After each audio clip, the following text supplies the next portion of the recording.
V എസിന് പ്രണാമമർപ്പിച്ച് പതിനായിരങ്ങൾ.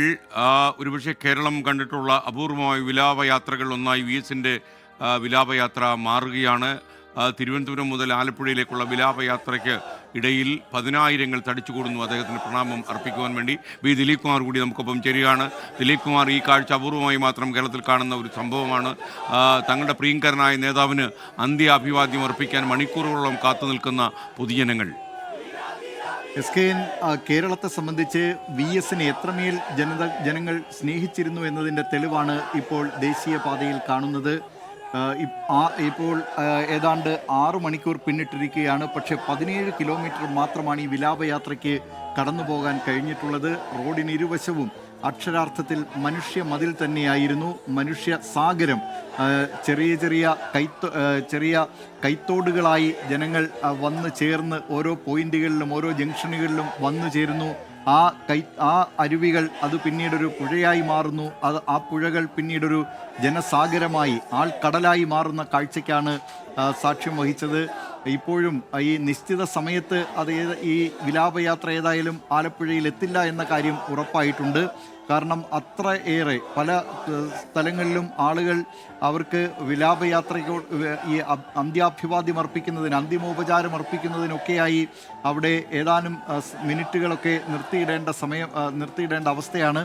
അതുകൊണ്ട് തന്നെ ഇത് നിശ്ചിത സമയത്തെത്തില്ല. പക്ഷേ വി എസിനെ കാണുന്നതിനായി, തങ്ങളുടെ പ്രിയപ്പെട്ട നേതാവിന് അന്ത്യാഭിവാദ്യം അർപ്പിക്കുന്നതിനായി പതിനായിരക്കണക്കിന് ജനങ്ങളാണ് ഈ വിവിധ സ്ഥലങ്ങളിൽ നിന്ന് ഇവിടേക്ക് ഈ ദേശീയപാത 66 ഒഴുകിയെത്തിക്കൊണ്ടിരിക്കുന്നത്. നേരിയ മഴ പെയ്യുന്നുണ്ട്.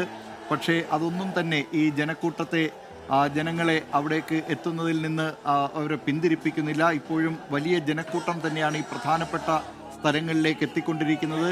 ഈ ജനങ്ങൾ വിലാപയാത്രയ്ക്ക് പിന്നാലെ അവർ നടന്നു വരികയായിരുന്നു. ഇപ്പോൾ വാഹനം അല്പം വേഗതയിലാക്കിയിട്ടുണ്ട്. അതുകൊണ്ട് തന്നെ പലരും ഈ വിലാപയാത്രയ്ക്കൊപ്പം വി എസ് അച്യുതാനന്ദൻ്റെ ഭൗതിക ശരീരം വഹിച്ചിട്ടുള്ള പ്രത്യേക ബസ്സിന് ഒപ്പം ഓടാൻ ഓടുന്നുണ്ട്.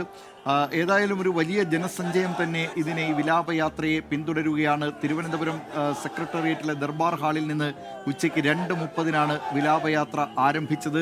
ഈ വിലാപയാത്ര പിന്നീട് അടുത്ത പോയിന്റിൽ എത്തിച്ചേരാൻ, അതായത് പാളയത്ത് എത്തിച്ചേരുന്നതിന് തന്നെ ഏതാണ്ട് അരമണിക്കൂറിലേറെ എടുത്തു. അതിനുശേഷം വിവിധ പോയിന്റുകൾ വി എസ് അച്യുതാനന്ദനെ കാണുന്നതിന് വേണ്ടി, അദ്ദേഹത്തിന് അന്ത്യാഭിവാദ്യം അർപ്പിക്കുന്നതിന് വേണ്ടി ഈ വഴിയുടെ ഇരുവശങ്ങളിലും ജനസാഗരം തന്നെയായിരുന്നു ഉണ്ടായിരുന്നത്. ഇപ്പോഴും ജനങ്ങൾ വിവിധ സ്ഥലങ്ങളിലേക്ക് വന്നുകൊണ്ടിരിക്കുകയാണ്. അതിൽ കുട്ടികളുണ്ട്.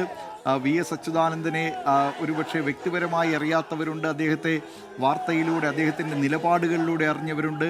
V S അച്യുതാനന്ദൻ്റെ പാർട്ടിക്കൊപ്പം പ്രവർത്തിക്കുന്നവരുണ്ട്. അങ്ങനെ ഒരു വലിയ ജനസഞ്ചയം വി എസിന് അന്ത്യാഭിവാദ്യം അർപ്പിക്കുന്നതിന് കേരളത്തിൽ ശരിക്കൊപ്പം നിന്നിട്ടുള്ള നേതാവ്, സദാ സമരസന്നദ്ധനായ നേതാവ്, അങ്ങനെ കേരളത്തിൻ്റെ വിപ്ലവ സൂര്യനായ നേതാവ്, ആ വി എസ് അച്യുതാനന്ദന്, വി എസ് എന്ന 2 അക്ഷരത്തിൽ മലയാളികൾ വിളിക്കുന്ന വി എസിന് അന്ത്യാഭിവാദ്യം അർപ്പിക്കുന്നതിനായി വലിയ ജനക്കൂട്ടം തന്നെയാണ് വിവിധ സ്ഥലങ്ങളിലേക്ക് വന്നുകൊണ്ടിരിക്കുന്നത്. ഇപ്പോൾ അല്പസമയം മുമ്പ് യഥാർത്ഥത്തിൽ തിരുവനന്തപുരം നഗരസഭാ പരിധി പിന്നിട്ടത് മാത്രമേ ഉള്ളൂ.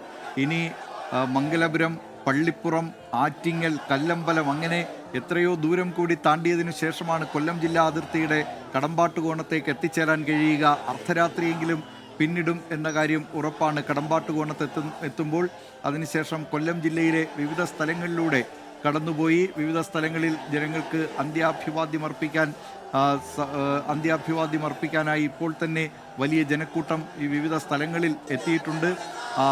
ഇന്ന് രാത്രി 9 മണിയോടുകൂടി വി എസിൻ്റെ ഭൗതികദേഹം ആലപ്പുഴയിൽ അദ്ദേഹത്തിൻ്റെ വീട്ടിലെത്തിക്കാനായിരുന്നു നേരത്തെ നിശ്ചയിച്ചിരുന്നത്. പക്ഷേ ആ സമയക്രമമെല്ലാം തെറ്റിയിരിക്കുകയാണ്. ഇനി എപ്പോഴാണ് വി എസിൻ്റെ ഭൗതികദേഹം അദ്ദേഹത്തിൻ്റെ ആലപ്പുഴയിലെ വസതിയായ വേലിക്കകത്ത് വീട്ടിലേക്ക് എത്തിച്ചേരുക എന്നത് സംബന്ധിച്ച് ഇപ്പോഴും വ്യക്തതയില്ല. കാരണം വിവിധ സ്ഥലങ്ങളിൽ അദ്ദേഹത്തിന് ഈ അഭിവാദ്യം അർപ്പിക്കുന്നതിന് വേണ്ടി, ആദരാഞ്ജലി അർപ്പിക്കുന്നതിന് വേണ്ടിയുള്ള വലിയ ജനക്കൂട്ടമാണ്. ഇങ്ങനെ ഒരുപക്ഷെ കേരളത്തിൻ്റെ സമീപകാലത്ത് കണ്ടിട്ടില്ലാത്ത വിധം. നേരത്തെ ശ്രീ ഉമ്മൻചാണ്ടിക്കും അതോടൊപ്പം തന്നെ മുൻ മുഖ്യമന്ത്രിയായിരുന്ന EK നയനാർക്കും ഒക്കെ കേരളം വികാരനിർഭരമായി ഇതുപോലെ യാത്രയയപ്പ് നൽകിയിരുന്നതാണ്. ഇപ്പോൾ ഇതാ VS അച്യുതാനന്ദനും വലിയ ജനസഞ്ചയത്തിൻ്റെ പിന്തുണയോടുകൂടി എപ്പോഴും ജനങ്ങൾക്ക് ആവേശം പകർന്നിട്ടുള്ള നേതാവാണ്. ജനാരവങ്ങൾ VSന് എപ്പോഴും ആവേശം പകർന്നിട്ടുണ്ട്.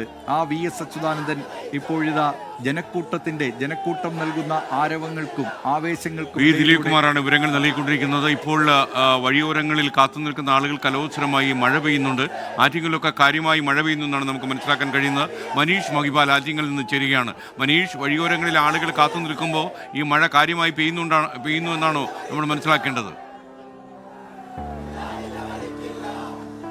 SKN അതിശക്തമായ മഴയായിരുന്നു ആറ്റിങ്ങലിലുള്ളത്. വീണ്ടും മഴ പെയ്യാനുള്ള സാധ്യതയുണ്ട്. പക്ഷേ ഇപ്പോൾ ഇവിടെ ഈ മഴയൊക്കെ തന്നെ മാറ്റി വെച്ചുകൊണ്ട് ആളുകൾ VSനെ ഒരു നോക്ക് കാണുവാൻ വേണ്ടിയിട്ട് ആളുകൾ ആറ്റിങ്ങൽ മുതൽ തെക്കോട്ട്, ഇനി ആറ്റിങ്ങൽ കഴിഞ്ഞാലുള്ള സ്ഥലം വർക്കല മുതൽ അങ്ങോട്ടുള്ള സ്ഥലങ്ങളിലൊക്കെ തന്നെ ഇപ്പോൾ തന്നെ VSനെ കാണുവാൻ വേണ്ടിയിട്ട് നേരത്തെ പറഞ്ഞ സമയക്രമം അനുസരിച്ച് 9 മണിക്ക് ആലപ്പുഴയിൽ എത്തുമെന്ന രീതിയിലായിരുന്നു. അതുകൊണ്ട് തന്നെ ആളുകൾ ഒരുപാട് പേർ തടിച്ചുകൂടി നിൽക്കുന്നു. അതായത് മണിക്കൂറുകൾക്ക് ശേഷം മാത്രമേ പല സ്ഥലങ്ങളിലേക്കും എത്തുകയുള്ളൂ. നിലവിൽ ആറ്റിങ്ങലിലേക്ക് അടക്കം എത്താൻ ഒരു മണിക്കൂറോളം സമയം എടുക്കുമെന്നാണ് ഇവിടെയുള്ള ആളുകൾ തന്നെ പറയുന്നത്. പക്ഷേ നമുക്ക് ദൃശ്യങ്ങൾ കാണാം. മഴ പെയ്തിട്ടും ഈ രീതിയിൽ ആളുകൾ ഇവിടേക്ക് ഒഴുകിയെത്തുന്നു VSനെ ഒരു നോക്ക് കാണുവാൻ വേണ്ടിയിട്ട്. ഇങ്ങനെ ഈ ദേശീയപാത ഓരത്ത് ഓരോ പോയിന്റുകളിലും 1000 ആളുകളാണ് ഓരോ സ്ഥലത്തും വിവരങ്ങൾ നൽകിക്കൊണ്ടിരിക്കുന്നത്. നമുക്കറിയുന്ന പോലെ എല്ലാ സമയക്രമങ്ങളും തെറ്റിച്ചുകൊണ്ടാണ് ഈ വിലാപയാത്ര പുരോഗമിക്കുന്നത്. 6 മണിക്കൂർ കൊണ്ട് 18 കിലോമീറ്റർ മാത്രമേ പിന്നിട്ടിട്ടുള്ളൂ. ആലപ്പുഴയിലേക്കുള്ള സ്വന്തം മണ്ണിലേക്കുള്ള യാത്രയിൽ മണിക്കൂറുകൾ എല്ലാം അവഗണിക്കപ്പെടുന്നു. കാരണം വഴിയോരങ്ങളിൽ ആയിരങ്ങൾ കാത്തു നിൽക്കുകയാണ്. ഇത്രകാലവും തങ്ങൾ ഹൃദയത്തിൽ വെച്ച് സ്നേഹിക്കുകയും ആരാധിക്കുകയും ചെയ്ത ഞങ്ങളുടെ പ്രിയപ്പെട്ട സഖാവിന് അന്ത്യാഭിവാദ്യങ്ങൾ അർപ്പിക്കാൻ കാത്തു നിൽക്കുന്ന അവർക്ക് രാത്രി പകൽ ഇത് ഭേദമില്ല. അവർക്ക് മഴയും മഞ്ഞും ഒന്നും ഭേദമില്ല. പ്രകൃതിയുടെ കനലാട്ടങ്ങൾക്കൊന്നും മുഖം കൊടുക്കാത്ത പ്രിയ സഖാവിനെ ഒരു നോക്ക് കാണാനുള്ള ആവേശത്തിലാണ് അവരെല്ലാവരും.